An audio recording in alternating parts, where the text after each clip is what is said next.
ታዲያስ አድማጮቻችን እንዴት ናችሁ? በያላችሁበት መልካም ቆይታ ከስዩም ጋር ፕሮግራም ስለምታዳምጡም እጅግ አድርጌ አመሰግናለሁ። እንዲሁ ዛሬም ሰብስክራይብ ላደረጋችሁም ለምታደርጉኝ የነበራችሁም ሁላችሁንም ማመስገን ፈልጋለሁ። ሰው አዲስ ከመሆኔ ጋራ በጣም ሰብስክሪፕሽን በጣም ፈልጋለሁ፣ ኮሜንት ፈልጋለሁ፣ ኖቲፊኬሽን ደርሳችሁ ደግሞ ወኪሌ ማለት ነው ብትነኩ የደወል ምልክቷን ይደርሳችኋል። ሰው ወደ ዛሬ ፕሮግራም ከመግባት በፊት ያው አዲስ ለሆናችሁ የፕሮግራሙ ዓላማ የሰው ልጅን ከአሉታዊ አስተሳሰብ ወደ አዎንታዊ አስተሳሰብ ይዞ የሚሄዱ ኮንቴንቶችን ቪዲዮዎችን እየሰራው ወኪሌ በኦዲዮ መልክም እንደዚሁ አንዳንድ አልፎ ደግሞ በቪዲዮ መልክ ፖስት አደርጋለሁ። መከታተል ትችላላችሁ። ሂንት መሆናችሁንም ሀሳብ እንደዚሁ ማግኘት ትችላላችሁ።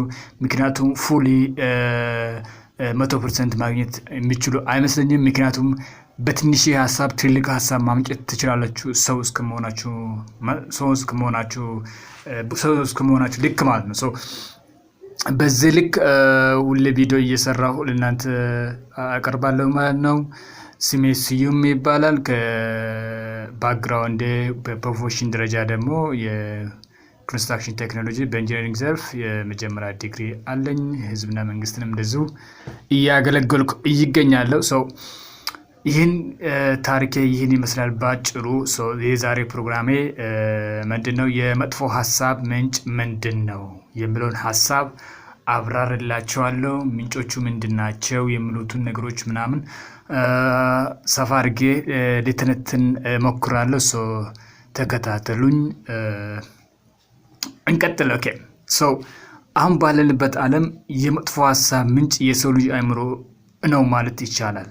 ስታስቡት መጥፎ ሀሳቦች ምንጮቹ የሰው ልጆች አእምሮች እንደሆኑ መገንዘብ። ነገር ግን ይህ አእምሮ በስነ ልቦና ጊዜ የተያዘ ነው።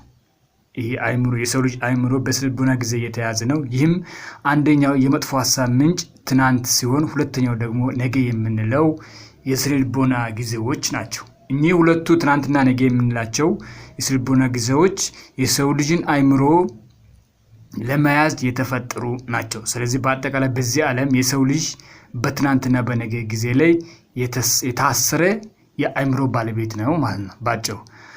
መውጫ መንገዱ ምን ማለት ነው? የዚህ ሁሉ አሉታዊ አስተሳሰብ ወይም አእምሮአችን ላይ የተያሰሩትን መውጫ መንገዱ ወይም ለመውጣት ከፈለገ መውጫ መንገዱ አሁን መሆን ብቻ ነው። ያ ማለት ቢንግ ፕሬዘንት ማለት ማይንድፉልነስ ማለት ነው። ወይም ዘ ፓወር ኦፍ ናው የሚለው መጽሐፍ ደግሞ ብታነቡ ይበልጥ እጅግ ሰፊ ትንታኔዎች ያስረዳቸዋል። ብታነቡ መጽሐፋት ከሰው ልጅ በላይ ይናገራል፣ ህይወት ይሰጣል በጣም ማለት ነው። መጽሐፍ ብታነቡ ትምህርት ቤት እውቀት ከተማራችሁት ውጪ ዳይናሚክ የሆነ ኢንፎርሜሽን ልታገኙ ትችላላችሁ።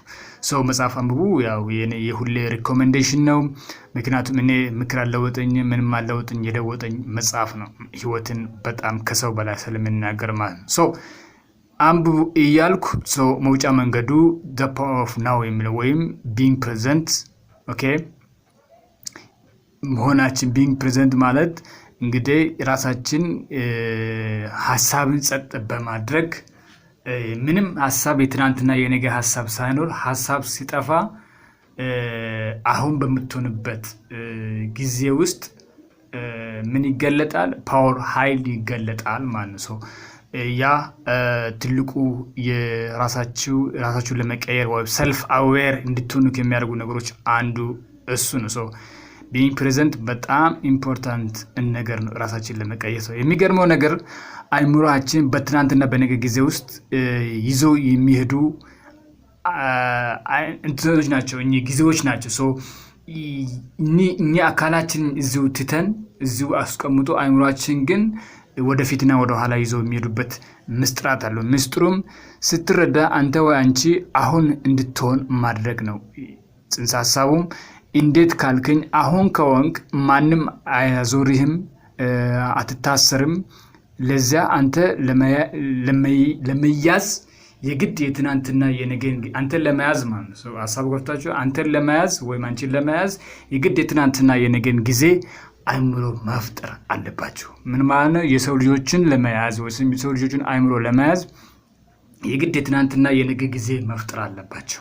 ምን እንደሆኑ አሁን እንዳይሆኑ ማለት ፕሬዘንት እንዳይሆኑ ይፈልጋል። ይሄ ዩኒቨርሳል ነው ባይዞ ካንትሪ አይደለም፣ ባህላዊም አይደለም፣ ሃይማኖታዊም አይደለም፣ ሌላም ዩኒቨርሳል ነው። ይሄ ዩኒቨርሳል ሁሉንም የሰው ልጆች ለመግዛት የሚሄዱ ግለሰቦች ጥልቅ የሆነ ማንዳቸው በዚህ ልክ ነው ማለት ነው። ትናንትና ነገ አንተ ወይ አንቺ አሁን እንዳትሆን ሲሆን ነገር ግን የቤተሰብ ህይወት ዘይቤ፣ አስተሳሰብ፣ የልብ ስብራት እጦት የቤተሰብ የመግዛት አቅማቸው አሁን አንተ ያለበትን ማንነት ሰጥተዋል ወይም ፈጥረዋል።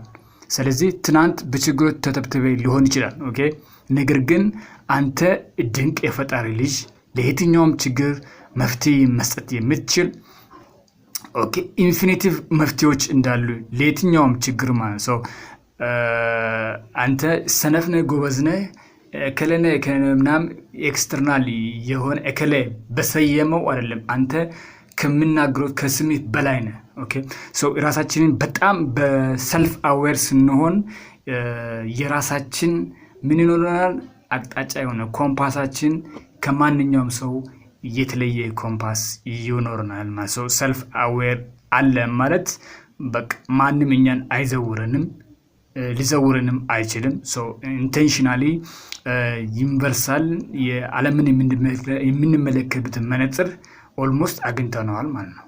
ምንም ስንሆን ሰልፍ አዌር ስንሆን በዚህ ልክ ራሳችንን የምንረዳበት መነጽር ይሆናል። ስለዚህ የአንድ ነገር ምንጭ ደግሞ ምን እንደሆነ ካወቀን እሱም መጥፎውን ነገር ማምከን እንችላለን። የአንድ ነገር ምንጭ ምን እንደሆነ ካወቅን ለዛ ደግሞ መውጫ መንገዱ ከተፈጠረልን ለምን ያ መጥፎ ነገር የተባለውን ነገር ማምከን እንችላለን። ምሳሌ መውጫ መንገዱ ቅድም እንዳስቀምጧቸው ቢንግ ናው ወይም አሁን የመሆን ብቻ ነገሮችን ብዙን ጊዜ ማምከን የሚቻልበት ስፔሻሊ በሜዲቴሽን በጣም የምናመክንበት ሂል በማድረግ ሂሊንግም አለ፣ ሳውንድ ሂሊንግ አለ። ፍሪኩዌንሲ ዩቲዩብ ላይ በጣም ብዙዎች አሉ ማየት ትችላላችሁ። እነዚህ በእነዚህ ሂል በማድረግ ራሳችሁን ከኔጌቲቭ ኢነርጂ ወደ ፖዚቲቭ ኢነርጂ የምትሄዱበት ያለ ኔጌቲቭ ኢነርጂውንም እንዴት ኢሊሚኔት ማድረግ ማጥፋት እንዳለባችሁ ወይም ማምከን እንዳለባችሁም ይህን አሁን የሚለውን ወይም ሜዲቴሽን በማድረግ ችግሮች ማጥፋት ይቻላል። የሰው ልጅ አወክም አላወክም የምታስበው ነው። ይሄን ማመን አለብን። ያው አንተ ወይ አንቺ የምታስብ ወይ የምታስቢው ከሆንክ ለምን ሆን ብለህ የምትፈልገውን ብቻ አስበህ መሆን አትችልም? ይሄ ኮስችን ሊኖራችሁ ይገባል። ምክንያቱም አንተ አወክም አላወክም የምታስበው ከሆንክ የማሰብ ውጤት ነው አንተ ማለት ነው። ለምን ሆን ብለህ የተሻለ ሐሳብ እያሰብክ የምትፈልገውን ነገር ላይ መሆን አትፈልግም?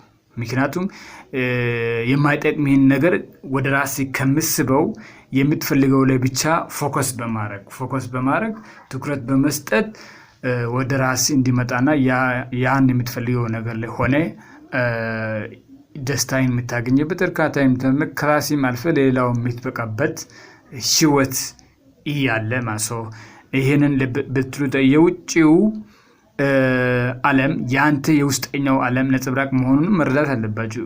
ከውጭ የሚመጣ ነገር የለም። የውጭው የውስጣችን ነጸብራቅ እንደሆነ ነገር ግን ለመለወጥ ሆን ብለህ አውቀህ መነሳት አለብህ። ባይዘው አውቀህ ካልተነሳህ ምንም ነገር ምን ይላል አንድ አባባል አለ፣ መጥፎ ሆኖ ይቀጥላል፣ መልካም ሆኖ ይቀጥላል። ነገር ግን መጥፎ ሆኖ እንዳይቀጥል ማድረግ የሚችለው ሆን ብሎ አውቆ ስነሳ ብቻ ነው እንጂ በምክር በሌላ ነገር ያ መጥፎ ነገር በቀላሉ ወደ መልካም ነገር መለወጥ አይችልም። ክፋትን ስለሚወልድ ማለት ይሄ ዩኒቨርሳል ለው ነው። ዩኒቨርሳል ለው ስለሆነ ራሳችሁን በጣም የምትገመግሙበት የህይወት ዘይቤያችሁን መቅረጽ መቻል አለባችሁ። አለበለዚያ ወደ ላይም ከፍ ብለህ ወደ ታች ስትሆን የዚህን ስቃይና ድካም ምስጢራትንም ልታያት ትችላለህ። ወደ ላይም ወደ ታችም የሚያወርድህ የራሴ አስተሳሰብ እንደሆነም ደግሞ በዚህ ውስጥ መረዳት አለብን። ስለዚህ ካላወቅን ደግሞ የመጥፎን ሀሳብ ምንጭ መሆናችን እንቀጥላለን። ዙሪያችንን በሙሉ ምስሎችን ትስባላችሁ፣ መስላችሁም ማለት መስላችሁ ሳይሆን መስላችሁ እንዳንዳንድ አይነት አስተሳሰብ ያላቸውም ኢነርጂያችሁ ለምሳሌ ኔጌቲቭ ኢነርጂ ወይም አሉታዊ አስተሳሰብ በዙሪያችሁ አይምሯችሁ ላይ የተሞላ ከሆነ እንደሱ አይነት መስሎችን ነው ወደ ራሳችሁ የምስቡት። ምክንያቱም የዘራኸውን ታጭዳለህ የሚባለው እኮ ኮንሰፕቱ እሱ ነው።